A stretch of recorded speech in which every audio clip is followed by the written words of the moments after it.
নমস্কাৰ কেড ষ্টুডিঅ' অসম চেনেলটোলৈ সকলোকে স্বাগতম জনাইছোঁ। আজি আমি অটোকেডত ৰোটেট কামাণ্ডটো শিকিম।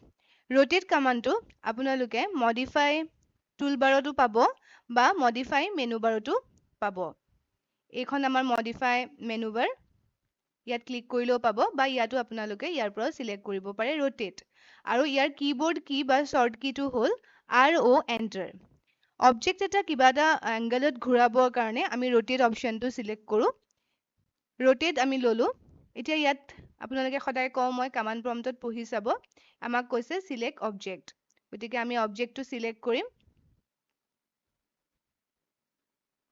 Then enter.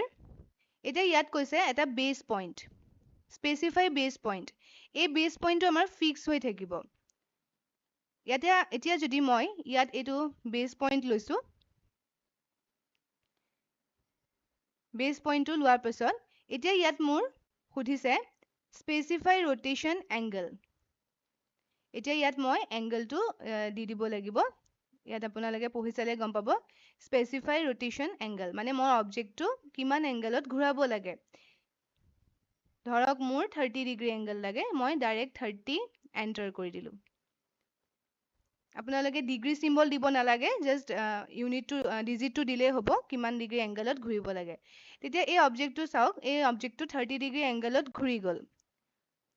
আৰু যিটো মই বেছ পইণ্ট লৈছিলোঁ সেই পইণ্টটো ফিক্স হৈ আছে। মই আকৌ এবাৰ কৰি দেখাইছোঁ।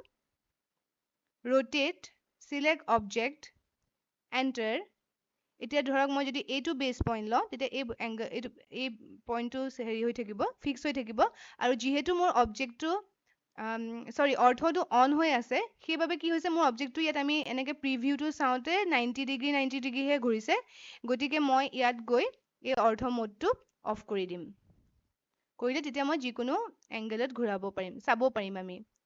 ঠিক আছে। এতিয়া এইটো বেছ পইণ্ট যিটো ল'লোঁ সেই বেছ পইণ্টটো মোৰ এই পইণ্টটো ফিক্স হৈ থাকিব। তাৰপিছত মই অবজেক্টটো কিমান এংগল লাগে মই এনেকৈ কামাণ্ড প্ৰম্পটত লিখি দিছোঁ। ধৰক 45 ডিগ্ৰী এংগল লাগে, 45 লিখি দিলেই হ'ব, এণ্টাৰ। এই বেছ পইণ্টটোক লৈ পেলাই অবজেক্টটো 45 ডিগ্ৰী এংগলত ৰোটেট হৈ গ'ল। আৰু যদি আমাক অৰিজিনেল অবজেক্টটো লাগে, ধৰক আপোনাক অৰিজিনেল অবজেক্টটোও লাগে আৰু ৰোটেট কৰা অবজেক্ট এটাও লাগে, তেতিয়া আমি ইয়াক কপি অপশ্যনটো মানে ৰোটেটৰ ভিতৰত এটা কপি আহে। ৰোটেট অপশ্যনটো ল'লোঁ, চিলেক্ট অবজেক্ট, এণ্টাৰ, বেছ পইণ্ট। ধৰক মই এতিয়া ইয়াতে ফিক্স পইণ্ট হিচাপে বেছ পইণ্টটো ল'লোঁ। এতিয়া ইয়াত চাব, মই এতিয়া ডাইৰেক্ট এংগলটো দি দিব পাৰোঁ, স্পেচিফাই ৰোটেশ্যন এংগল, অৰ কপি দিছে ইয়াত, কপি। তাৰমানে মোৰ এই কপি অপশ্যনটো যেতিয়া মই ক্লিক কৰি দিম এংগলটো দিয়াৰ আগতে, তেতিয়া কি হ'ব অৰিজিনেল অবজেক্টটো থাকি যাব। এতিয়া মই ইয়াত কপি চিলেক্ট কৰি দিয়াৰ লগে লগে কপিটো থাকি যাব। আৰু আকৌ ৰোটেশ্যন এংগলটো এতিয়া সুধিছে, তেতিয়া আমি ৰোটেশ্যন এংগলটো দি দিম, ধৰক 30 ডিগ্ৰী, এণ্টাৰ। বুজি পাইছে? এতিয়া এই বেছ পইণ্টটো লৈ পেলাই এই অবজেক্টটো এইখিনি 30 ডিগ্ৰী এংগল হৈ গৈছে। তেনেকৈ আমি অবজেক্ট এটা বিভিন্ন এংগলত ৰোটেট কৰি ল'ব পাৰোঁ এবাৰ আঁকি লোৱাৰ পাছত। এতিয়া এই অবজেক্টটো ধৰক মই 180 ডিগ্ৰী ৰোটেট কৰিব লাগে। ৰোটেট ল'লোঁ, চিলেক্ট অবজেক্ট, এণ্টাৰ, বেছ পইণ্ট। এতিয়া ধৰক মই কপিও ৰাখিছোঁ আৰু 180 ডিগ্ৰী দি দিছোঁ। অবজেক্টটো মোৰ এনেকৈ এইটো বেছ পইণ্ট, যিটো বেছ পইণ্ট ল'ম সেই বেছ পইণ্টটোৰ লগত 180 ডিগ্ৰী কৰিব। এই বেছ পইণ্টটো আপোনালোকে ড্ৰয়িংটোৰ ওপৰত ডিপেণ্ড কৰিব। মানে যেতিয়া নিজে প্ৰেক্টিচ কৰিব তেতিয়া গম পাব যে বেছ পইণ্টটো কোনটো ল'লে মানে আমাৰ সুবিধা হয়। যাৰ লগত এংগলটো কৰিব লাগে সেইটোৱে বেছ হ'ব। এই ধৰক এই অবজেক্টটোৰ এতিয়া এইটো বেছ, আৰু তেতিয়া মই এইখিনিত ইয়াতে বেছ পইণ্ট হিচাপে ল'ম। মই আৰু এটা এক্সাম্পল দিছোঁ। এতিয়া এই অবজেক্টটো মই চাব ৰোটেট কৰিম কেনেকৈ। ৰোটেট ল'লোঁ, মই ইয়াক বেলেগ বেলেগ এংগলত ইউজ কৰিব পাৰোঁ। বেলেগ বেলেগ মানে এই অবজেক্টটোকে এবাৰ আঁকিলোঁ, তাৰপিছত মই ইয়াক বেলেগ বেলেগ এংগল দি পেলাই বেলেগ এটা ডিজাইন বনাই দিব পাৰোঁ। ধৰক চিলেক্ট অবজেক্ট, এণ্টাৰ, বেছ পইণ্ট। এতিয়া মই বেছ পইণ্টটো ইয়াত এইখিনিত লৈছোঁ। দেখিছে? বেছ পইণ্টটো ইয়াত লৈছোঁ। ইয়াত ল'লোঁ। দেন মই কি কৰিছোঁ, ইয়াত এতিয়া যদি মই ডাইৰেক্টলি 90 ডিগ্ৰী দি দিওঁ এই অৰিজিনেল অবজেক্টটো গুচি যাব। গতিকে মই এংগলটো দিয়াৰ আগতে মই কপি ক্লিক কৰি লৈছোঁ। কপি ক্লিক কৰাৰ লগে লগে মোৰ অৰিজিনেল অবজেক্টটো থাকি যাব। এতিয়া মই ইয়াত ডাইৰেক্টলি 90 ডিগ্ৰী দি দিছোঁ, এণ্টাৰ।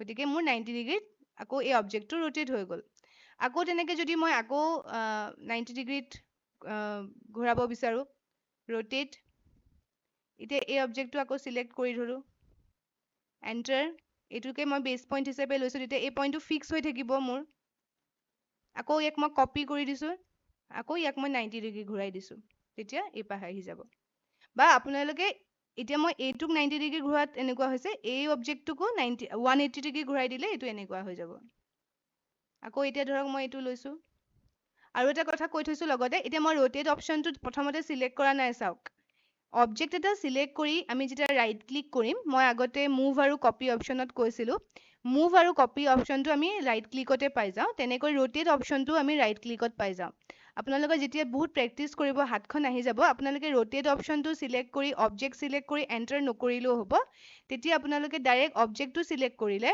ৰাইট ক্লিক কৰিলে কপি মুভ এইবোৰ অপশ্যন ইয়াৰ পৰাই কৰিব পাৰে এতিয়া মই ৰোটেটটো ইয়াৰ পৰাই ল'লোঁ তো অবজেক্টটো যিহেতু চিলেক্ট হৈয়ে আছে গতিকে মোৰ এতিয়া এণ্টাৰ কৰিব দৰকাৰ নাই আৰু ইয়াত পঢ়ি চাব বাৰে বাৰে কৈ থাকোঁ মই স্পেচিফাই বেছ পইণ্ট মানে এতিয়া মোক ডাইৰেক্ট বেছ পইণ্ট লাগে কামাণ্ড প্ৰম্পটত বহি চাব ইয়াত ক্লিক কৰি দিব কপি ৰাখি দিলোঁ অবজেক্টটো আৰু মই 90 ডিগ্ৰী আকৌ ঘূৰাই দিলোঁ এনেকৈ আমি এটা ডিজাইন মই এটা ৰাফলি এনেই দেখাইছোঁ আৰু আমি ৰোটেট অপশ্যনটো ইউজ কৰি এবাৰ এটা অবজেক্ট আঁকিলেও তাক বিভিন্ন এংগেলত আমি ব্যৱহাৰ কৰিব পাৰোঁ আশা কৰোঁ বুজি পাইছে কিবা বুজি নাপালে মোক তলত কমেণ্ট কৰি জনাব বা মোৰ হোৱাটছএপ নম্বৰত কণ্টেক্ট কৰিব পাৰিব ধন্যবাদ